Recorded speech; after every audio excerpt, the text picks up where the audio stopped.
Ang pag-iisip mo ang susi sa tagumpay mo. Kaya paano mo nga ba mapapatibay ang iyong tinatawag nilang mindset? Yan kasi hirap sa ating mga Pinoy, Brad. Takot tayong mag-step up. Takot tayong mag-risk. Sanay kasi tayo sa salitang okay na. Pag-usapan natin mga boss, kung paano nga ba mag-isip ang mga taong may strong mentality. At ano ang halaga nito sa buhay mo. Tara at ating alamin with Boss RDR.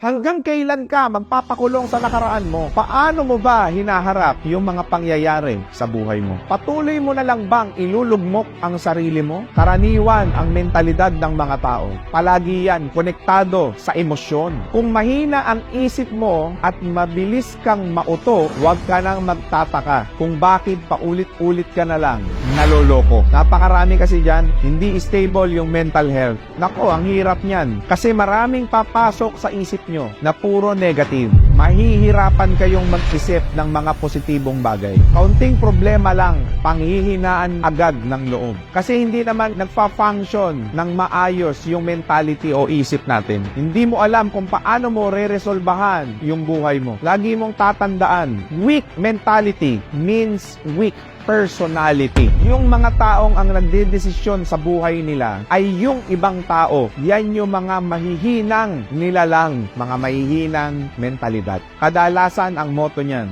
go with the flow. Kahit ba alam nilang hindi na tama yung nangyayari para sa kanila. Pipiliin pa rin nilang gawin yung mga maling bagay kasi yun na yung naging comfort zone nila. Maniwala kayo't sa hindi mga boss. Ito rin yung mga taong walang nakuhang pangarap. Ano nga ba ang matututunan natin sa video na ito? Number 1, mag-move on ka na doon sa mga mali mong nagawa sa buhay mo. Patawarin mo na ang sarili mo. Pero wag na wag mong kalilimutan yung mga aral na natutunan mo. Wag na wag mong sasayangin yung oras mo ngayon na nakakulong ka lang sa nakaraan mo. Yan yung dahilan kung bakit hindi ka makakilos sa buhay mo ngayon. Kung hanggang ngayon, dala mo pa rin yung pain, kung hanggang ngayon, dala mo pa rin yung pait ng kahapon, hindi mo talaga makikita yung mga bagong simula na para sa'yo. Huwag mong ipagdamot sa sarili mo yung pagpapatawad. Kasi tayo, minsan, akala natin okay lang tayo. Pero ang totoo lang yan, sarili na pala natin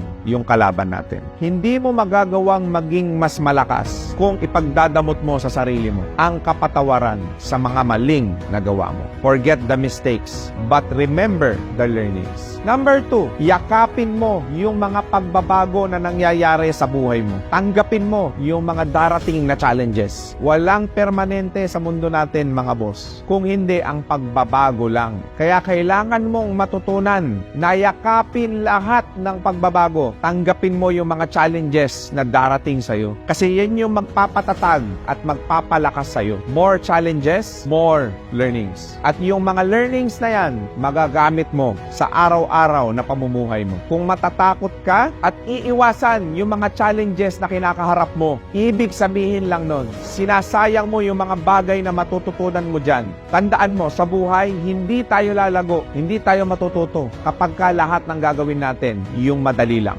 Lalago lang tayo at mag-i-improve lang tayo sa buhay natin kung kakaharapin natin lahat ng mga pagsubok na yan. Number 3, huwag na huwag kang magfo-focus sa mga bagay na hindi mo naman makokontrol. Maging masaya ka lang sa kung ano yung kaya mo, kung ano yung meron ka. Huwag na huwag mong sasayangin yung oras mo. Kakaisip sa kung ano yung hindi mo kayang gawin. Kasi lalong walang mangyayari sa'yo kung alam mo na nga sa sarili mo na hindi mo kayang gawin yung isang bagay, tapos inuubos mo pa yung oras mo doon. Focus ka lang sa kung ano yung kaya mo at yun yung i-improve mo sa sarili mo. Yun yung gawin mong paraan para maabot yung mga gusto mong abutin sa buhay mo. Tandaan mo, life is not about what you cannot do. It is about what you can do. Number 4, tumaya ka. Take that risk. Meron tayong tinatawag na calculated risk. Ito yung abilidad mo na sumugal sa risky option kahit kulang yung information na alam mo. Risky options na required ng skills pero realistic pa rin yung goal. Hindi lang yan basta susugal ka o magte-take ka ng risk na hindi mo alam. Kailangan yung lumaban kahit labas na doon sa kapasidad mo or out of your comfort zone. Kasi nandun lang yung tinatawag natin na growth. Hindi kayo magiging mas firm sa loob ng comfort zone natin. Tandaan nyo, the biggest risk is not taking any risk. Kung hindi mo susubukan, hanggang dyan ka na lang. Number 5, hanapin ang karunungan. Makinig kayo doon sa mga taong expert doon sa gusto nyong gawin. Sikapin nyo araw-araw na may bago kang natututunan.